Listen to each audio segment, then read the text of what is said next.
King Kajota. King Kajota ruled over a mighty kingdom, and was beloved by his subjects, but because he had no heir to his crown, both he and the queen were very unhappy. Once, while traveling through his territories, he came to a well that was filled to the brim with clear cold water, and being very thirsty, he stopped to drink. On the top of the water floated a golden cup, which the king attempted to seize, but just as his hand touched it, away it floated to the other side of the well. He went around to where the cup rested and tried again, with the same result. Every time the king touched the basin it glided from his grasp.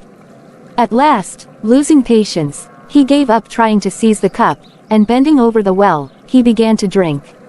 His long beard had fallen into the water, and when he had quenched his thirst and attempted to rise, he found himself held stuck by it. After vainly pulling and jerking for some time, he looked down into the water and saw a hideous face grinning at him. Its eyes were green and shining, its teeth showed from ear to ear, and it held him by the beard with two bony claws. In horror, the king tried to release himself, but a terrible voice came from the depths of the well. "You cannot get away, King Kajota, so do not make me pull your beard too hard. There is something at the palace of which you do not know, promise to give it to me, and I will release you." The king did not know of anything that could have arrived at the palace during his absence worth the discomfort he was experiencing, so he very readily gave his promise, and was freed. When he had shaken the water from his beard, he looked in the well for the ugly monster which had held him captive, but he was nowhere to be seen. Summoning his attendants, he at once set out for home, where he arrived in a few days. The people along the way hailed him with delight, and when he reached the palace, the queen led him to the royal chamber and showed him a beautiful son that had been born during his absence. His joy was so great that he forgot all else, but after a time he recalled with horror his promise with the monster of the well, and the meaning was all plain to him. The thought of what he had promised haunted him day and night, and the fear that something would happen to his little son tortured him. But as days and months passed, and the little prince grew more beautiful all the time, the king at last forgot his fears and became happy once more. Years went by without anything happening to disturb his peace of mind, and the prince grew to be a beautiful youth, who was the joy and pride of the king and queen. One day he went with the hunters to the forest, and while pursuing a wild boar, became separated from them. He got farther and farther away from his companions, and at last found himself alone in a dark part of the wood where he never before had been. Not knowing in which direction his path lay, he called again and again to the hunters. At last a hoarse voice answered him, and from the hollow trunk of a lime tree appeared a hideous man with green eyes and terrible teeth.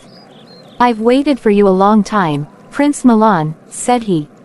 "Who on earth may you be?" asked the prince. "Your father will tell you who I am.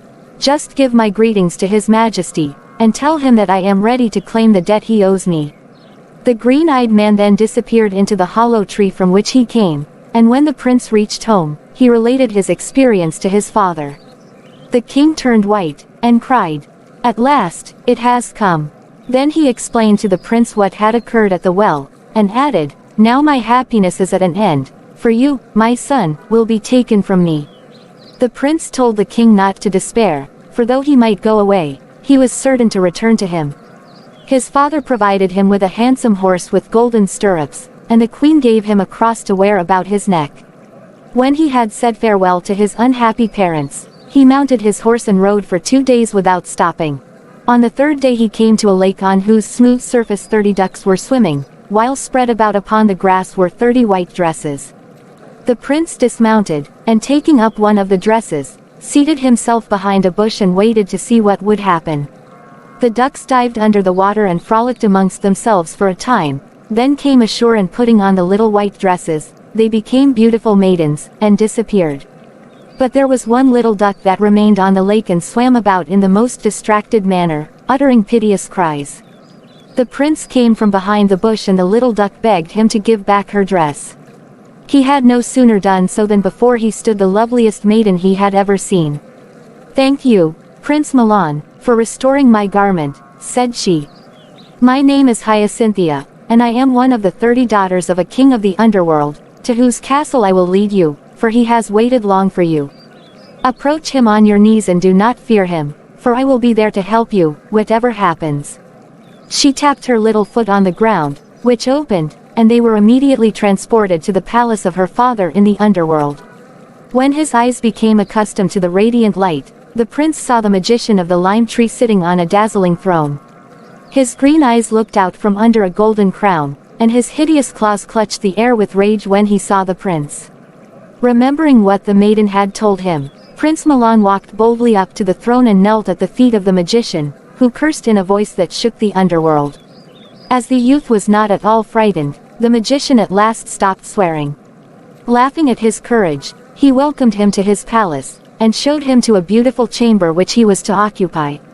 On the following day he sent for him and said, "You are very brave, Prince Milan, but you must pay the penalty for keeping me waiting so long for you. Tonight build me a palace of gold and marble, with windows of crystal, and about it the most beautiful gardens in the world, or tomorrow I shall cut off your head." The prince went back to his chamber and sadly awaited his doom. That evening a small bee flew in through his window, and as soon as it entered the room it became Hyacinthia. "Why are you sad, Prince Milan?" she asked. He told her of her father's impossible command and added, "Naturally, I am not happy at the thought of losing my head." "Do not be distressed about that," said she, "but trust to me." In the morning he looked out of the window and saw a wonderful marble palace, with a roof of gold. When the magician beheld it, he exclaimed, "You have accomplished a great wonder, but I cannot let you off so easily. Tomorrow I will place my 30 daughters in a row, and if you cannot tell me which one is the youngest, you will lose your head." The prince, however, was not cast down at this, for he thought he would have no trouble in recognizing Hyacinthia. That evening the little bee entered the room and told him that this task was quite as difficult as the first, because the sisters were all exactly alike. "But you will know me," said she, "by a little fly which you will discover on my cheek." The next day the magician summoned him to his presence, and showed him the 30 daughters standing in a row. The prince passed before them twice, without daring to choose, but he saw the little fly on the pink cheek of one of the maidens. "This is Hyacinthia," exclaimed he. The magician was greatly astonished, but not yet satisfied. He required of the prince still another task. "If, before this candle burns to the bottom," said he, "you make me a pair of boots reaching to my knees, I will let you go, but if you fail, you will lose your head." "Then we must fly, for I love you dearly," said Hyacinthia, when the prince had told her of this new task. She breathed on the window pane, and straightway it was covered with frost. Then, leading Prince Milan from the chamber, she locked the door, and they fled through the passage by which they had entered the underworld. Beside the smooth lake his horse was still grazing, and mounting it, they were borne swiftly away. When the magician sent for the prince to come to him, the frozen breath replied to the messengers, and so delayed the discovery of his escape. At last the magician lost patience and ordered the door burst open. The frozen breath mocked at him, and he hurried after in pursuit of the fugitives. "I hear the sound of horses' feet behind us," said Hyacinthia. The prince dismounted, and putting his ear to the ground, answered, "Yes, they are near." Hyacinthia thereupon changed herself into a river, and the prince became a bridge, and his horse a blackbird. Their pursuers, no longer finding their footprints, were obliged to return to the magician, who cursed them, and again sent them forth. "I hear the sound of horses' feet behind us," again said Hyacinthia. The prince put his ear to the earth and said, "Yes, they are nearly upon us." Thereupon Hyacinthia changed herself, the prince and the horse, all into a dense forest in which many paths crossed, so that the followers were bewildered, and they again returned to the magician. "I hear horses' feet behind us," said Hyacinthia a third time, and this time it was the magician himself. Hyacinthia took the little cross from the neck of the prince, and changed herself into a church, the prince into a monk, and the horse into the bell tower, so that when the magician came up he lost all trace of them, and was obliged to return to the underworld in great anger. When he had departed, the prince and Hyacinthia mounted the horse and rode till they came to a beautiful town. "We must not enter," said she, "for we may not come out again." But the prince would not take her advice, and insisted upon passing through the gates. "Then," sadly replied the maiden, "when the king and queen of the town come out to meet you, do not kiss the little child which they will lead by the hand, or you will forget me and never come back. As for me, I will become a milestone and wait for you here." It was all as Hyacinthia had said.